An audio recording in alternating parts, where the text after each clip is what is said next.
You have already fought many battles and faced many challenges in your life, but now another storm is raging that will upend many aspects of it. Don't laugh at what I am about to tell you because it will shock you, and I'll tell you the 3 magic words that will help you get through this storm. There will be a storm unlike any you have ever experienced. It will be more than simply wind or rain. It will be a tempest that will try the very foundation of your identity and rumble through your heart and soul, upending the core of your beliefs.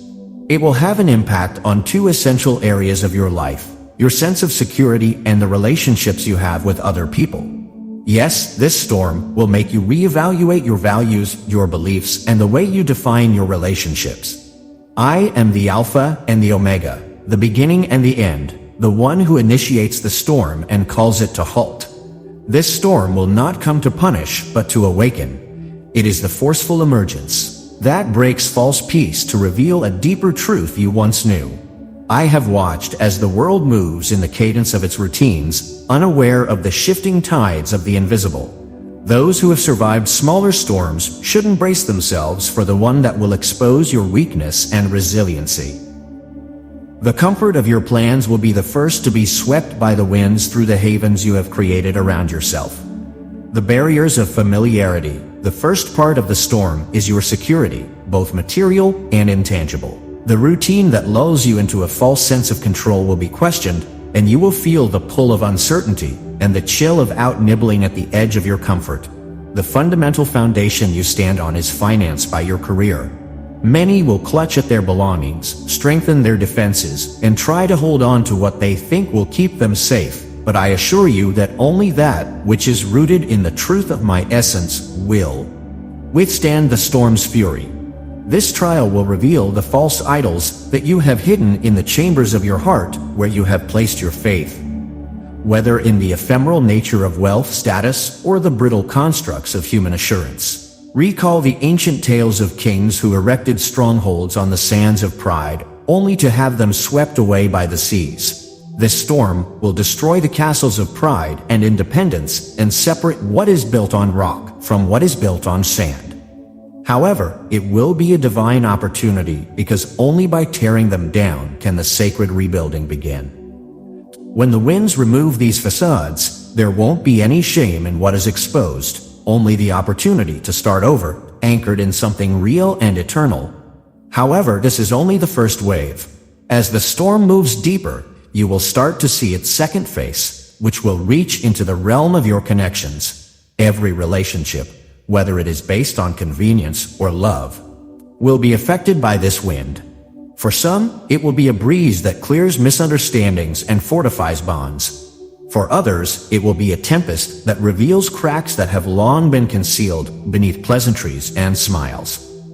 Do not fight this part of the storm because it is not meant to cause discord, but rather to show people for who they really are.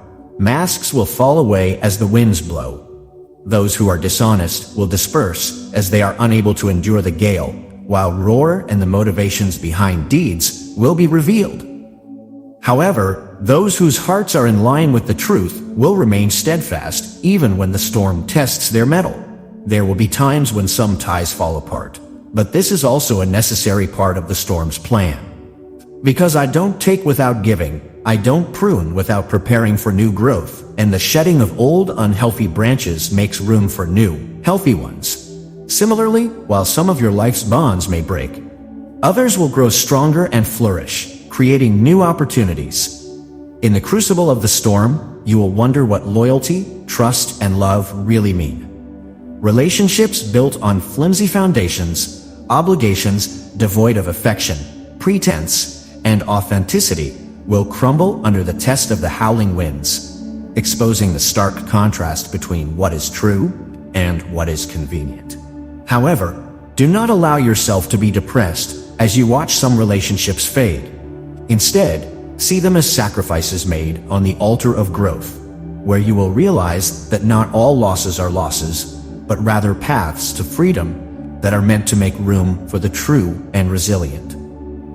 What will remain after the storm is over will be a landscape marked by transformation, where the old has been swept away and the ground will be fertile for new, stronger bonds. you will see connections that endured because they weathered the wind rather than because they were protected from it. As the storm raged, your roots grew deeper. These will be your lifelines, valuable in their rarity, connecting your soul to others who share your newfound vision with words that are unbreakable. Yes, as is usually the case when change robs you of what you know and have known, there will be grief, but with it comes the promise of rebirth. The storm's leftovers will be like seeds spread across the freshly tilled ground of your life, ready to sprout and flourish. As they emerge, you will realize that what the storm revealed was not the end, but rather the start of a second opportunity to build upon what is true, what is simply holy. Therefore, do not retreat into fear or denial. Instead, seek me out with all of your heart. This preparation can be found in quiet times of introspection and in whispered prayers of trust. When the first gusts of wind start to blow, ground your heart in the words I have spoken and the promises I have made. Even though the storm is unavoidable, my existence within it is also say these three words, my dear, and allow them to serve as your compass as the storm moves closer to Jesus as Lord. When the winds pick up and the ground beneath you trembles, do not falter. These words will be your strength and haven. Now Jesus is Lord in watch as darkness trembles at the sound of these words. Speak them with conviction because they contain the power to calm the fiercest storm and steady the most unyielding heart. Let them be the cry that pierces through the roar of doubt and fear. When you recite them, you call forth the very essence of my presence because I am the word alive and powerful, which is more powerful than any two-edged sword in the face of hardship. They are the song of truth that serves as a reminder of my supremacy over all creation. Declare, Jesus is Lord, and you will see that there are no storms or waves. Since the storm will test not just the pillars of your existence, but also the core of your faith, why must you argue that no tribulation is greater than the one who controls the winds in the sea? Do you see, my child? The storm does not come to destroy you, but to awaken the power that I have placed within you, and that power is unlocked. These words will keep you from sinking into despair when everything familiar is swept away and you find yourself standing on the brink of the unknown. They will be a light in the darkness, a reminder that you are not fighting this battle alone. Say them repeatedly until they become the rhythm of your heartbeat and the echo of your soul. When you declare, Jesus is Lord, you unite with the power of heaven itself. The forces that oppose you will be unable to stand before the name that is above all names, and the storm and winds will recognize it. Even the most fierce waves will bow at the sound of it. Speak it when you wake up, whisper it when you realign, whisper it when you are sleeping, and shout it. These words are the core of your liberation, therefore let them become your battle cry while the tempest rages around you. The enemy will try to sow doubt in your mind to make you wonder if these words have any power, but I assure you that the power lies not only in their sound, but also in their truth. Jesus is Lord.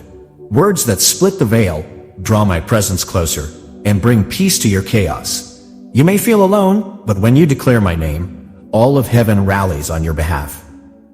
Saying Jesus is Lord not only acknowledges my authority, but also invites my hand to work in your life.